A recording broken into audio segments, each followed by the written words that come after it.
ప్రపంచంలో మొట్టమొదట అవ్యక్తము నుండి వచ్చినవాడు బ్రహ్మ. బ్రహ్మకి వచ్చినటువంటి ప్రజాపతి మరీచి. ఆ మరీచికి పుట్టినటువంటి వాడు కశ్యప ప్రజాపతి. ఆ కశ్యప ప్రజాపతి యొక్క కుమారుడిగా వచ్చినవాడు సూర్యుడు. సూర్యుడు గురువు, గురుస్థానమునందు ఉంటాడు ఆయన. అందుకే సూర్యోపాసన చేసినటువంటి వాళ్ళకి ఆంతర తిమిరము తొలగిపోతుంది. లోపల ఉండేటటువంటి అజ్ఞానము అనేటటువంటి చీకటిని పోగొడతాడు.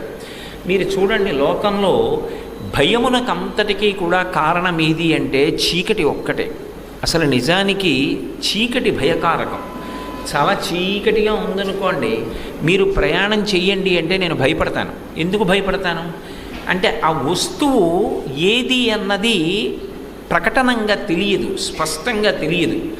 ఎప్పుడైతే వస్తువు యొక్క యథార్థ స్వరూపము అవగతము కాదో అప్పుడది భయహేతు అవుతుంది.